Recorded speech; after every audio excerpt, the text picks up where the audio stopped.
Hi everyone, thanks for being here today to join our design team. Our team is based out of Burlington, Vermont, with the University of Vermont's Civil and Environmental Engineering Department. Our design team partnered with the South Burlington Wastewater Treatment Facility to develop process improvements that may reduce the need for chemical addition. My name is Sam Michael. My name is Olivia Knockbauer. My name's Ian Kosnick. And my name's Jake Sankel. The South Burlington Wastewater Treatment Facility is located less than a mile from the UVM campus and is one of the most critical treatment facilities in Vermont. The plant operates with high-quality water effluent, but does so in part with a reliance on chemical treatment. This project aims to offer process modifications that maintain effluent quality while decreasing the costs associated with chemical inputs. The facility's effluent is released into the Winooski River, which is a critical feed into Lake Champlain, and has a direct impact on local ecosystems. We've analyzed the current treatment processes and generated 3 potential process improvements. We then evaluated those alternatives through modeling, experimentation, cost projections, and made a thorough comparison in order to propose a single solution. Our team will review the implementation, costs, and permit requirements of the chosen design in this presentation. This figure represents the current annual operational costs of the South Burlington Wastewater Treatment Facility. As shown in the top right, 29% of this annual budget is spent on caustic soda, lime, and alum, which are the main elements in the chemical treatment process.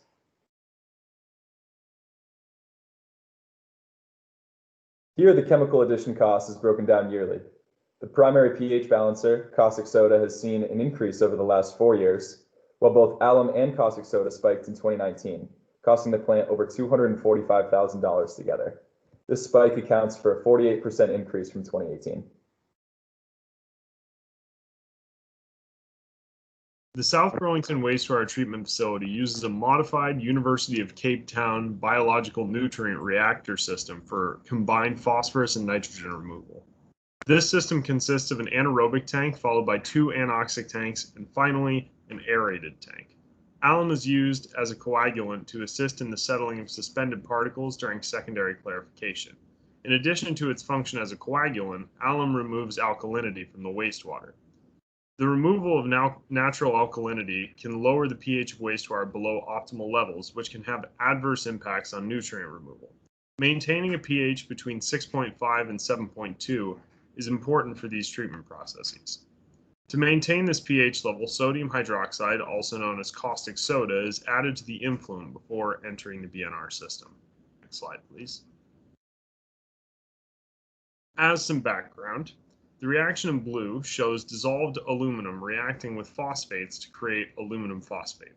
Aluminum phosphate forms large flocks which settle out of water during secondary clarification. This process is one of the most important functions within the current treatment process. However, a byproduct of aluminum phosphate formation is the formation of free protons which dramatically lower pH. To counter this, caustic soda, which is a strong base, releases hydroxide into the wastewater. The neutralization reaction, shown in white, is crucial to maintain pH levels comfortable for phosphorus accumulating organisms. Next slide, please. Our team compiled data from different sources in order to gain a complete understanding of the current system at South Burlington. We gained information on the physical design of the system from blueprints provided to us by our community partner. Monthly state reports offered us data on system operational values for each day over the last 5 years. Supplementary data was acquired through sampling and laboratory testing in order to gain concentrations of key constituents within the biological nutrient removal system. Next slide. Our team was able to calculate the volumes of each of the different tanks from the plant schematics, and they can be seen in this table here. The depth of each tank is 24 feet, and a freeboard of 2 feet was assumed, resulting in a water depth of 22 feet in each tank. Next slide. The monthly state reports we received dated back to 2015, and so our team averaged the values of key schematic parameters by season in order to coincide with the seasonal permit requirements. We found that most parameters did not fluctuate much between seasons. Also, the average SVI at the plant has not exceeded 65 over the past 5 years. This data indicates that the sludge at the plant is quite dense and settles readily. This can likely be attributed to the large dosage of aluminum sulfate, which is causing sludge flocks to be large and heavy. Next slide. In January, our team sampled at 8 locations across the biological nutrient removal system. They were the influent, primary influent, anaerobic, 2 samples from the anoxic, 2 samples from the aerobic, and the effluent. We performed lab testing on these for 3 important constituents: phosphate depicted by the yellow line, nitrate depicted by the red line, and finally ammonium depicted by the blue line. Next slide. As seen by the decreasing yellow line, phosphate levels remain low across all tanks. This indicates that there are low levels of phosphorus release occurring in the anaerobic tank. Phosphorus should initially be released by the microorganisms in anaerobic conditions and then decrease at an exponential rate under aerobic conditions. Because of these existing conditions, our team has primarily pursued designs that will stimulate the release of available phosphorus and drive the growth of microorganisms. Next slide. Our team used BioWin software to model the South Burlington facility. Our average data from the spring season was used to set the BioWin model's systematic operations. Laboratory data and the average data were used to define the influent parameters. Physical data was used to define the configuration and reactor volumes. As seen here, the model parallels the real plant with anaerobic, anoxic, and aerobic tanks in series. RAS, MLSS, and nitrate recycle streams are included in this, as is the alum input before secondary clarification. All tanks are modeled as a series of CMFRs. This existing conditions model was calibrated to match the plant phosphorus profile and was used as the basis to compare our alternative models with. It's important to note that this model does not include the 10-micron filter that follows secondary clarification. As such, the output of the model represents the effluent before filtration, and effluent phosphorus concentrations of the model are slightly higher than those of the actual plant. Next slide, please. When developing our design alternatives, we set out with 3 goals. First, reduce chemical usage and costs. Second, optimize biological phosphorus uptake. And third, to maintain effluent phosphorus level below permit limits of 0.8 milligrams per liter at the time. Now the plant's permit has been modified, so it is 0.2 milligrams per liter. Next slide, please. So our team analyzed 4 alternatives. The first being a continuation of the current operational method. The second is an optimization of the aluminum sulfate dosing strategy.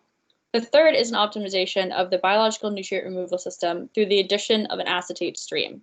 The fourth alternative also optimizes the BNR system, but through the addition of a return-activated sludge or RAS fermentation process. Next slide. One option to decrease chemical expenditure for the South Burlington Wastewater Treatment Facility is to optimize the alum dosage strategy. The current system operates at an average alum dose of 150 gallons per day and can even increase to 180 gallons per day in the winter months. This figure shows the effluent concentrations of both phosphorus and TKN at alum doses ranging from 0 to 200 gallons per day.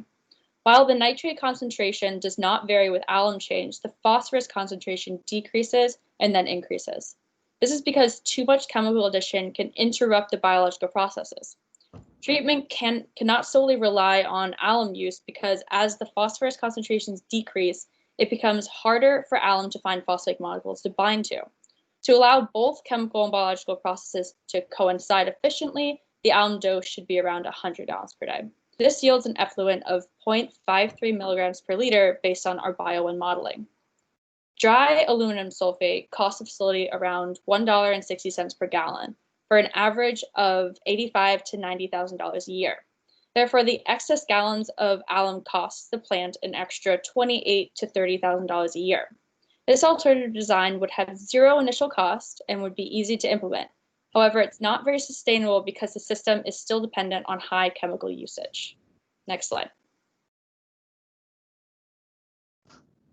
The most important aspect of biological phosphorus removal is the presence of healthy populations of PAOs. Our group focused on supporting PAO populations within the system to increase their phosphorus removal. For optimal release and uptake of phosphorus, PAOs require a constant supply of both soluble phosphorus and VFAs, as well as controlled pH and aeration within the tanks. The following process alternatives focus on supplementing the VFA and soluble phosphorus concentrations within the system. It is believed that large amounts of alum are entering the current system through the ROS recycle stream. High levels of alum cause the majority of phosphorus in the BNR system to be in a solid state instead of an aqueous state. As a result, the majority of phosphorus removal occurs due to alum coagulation and not PAO uptake. By decreasing alum dosage, biological phosphorus removal should increase significantly.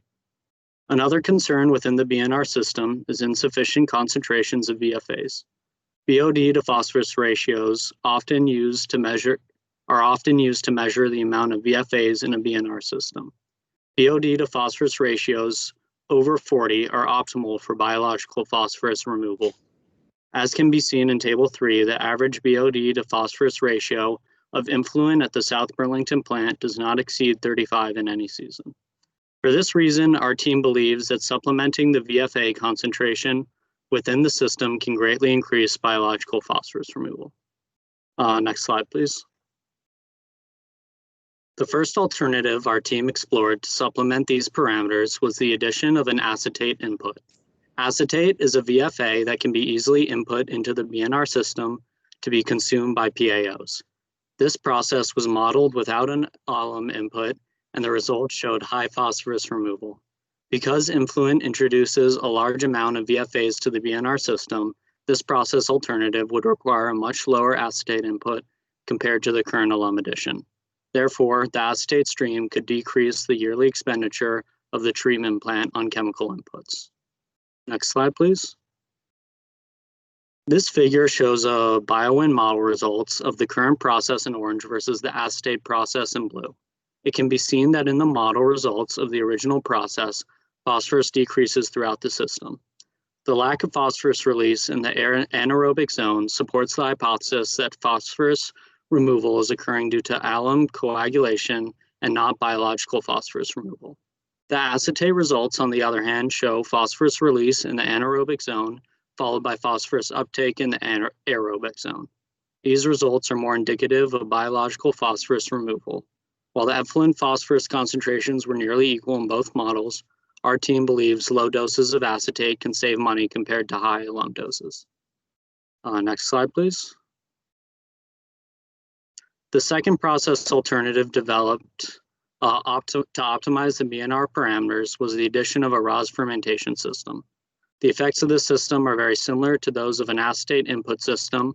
The benefits of fermentation system is that VFAs can be produced in-house using the facility sludge. The system allows ROS to break down in an independent tank before it is added to the larger BNR system. This decomposition or fermentation of the ROS results in production of VFAs. The result is a VFA supplement that does not require expenditure on chemicals like acetate. This system does not require alum either, making its chemical costs substantially lower than other options. Next slide, please. This image shows BioWin model results of the original process in orange versus ROS fermentation process in blue. The phosphorus release and uptake in the ROS fermentation model is very high. Additionally, effluent phosphorus concentrations for this model were practically zero. Due to the treatment effectiveness and the minimal dependence on chemical inputs, the ROS fermentation system is a very attractive option for a process adjustment. Next slide.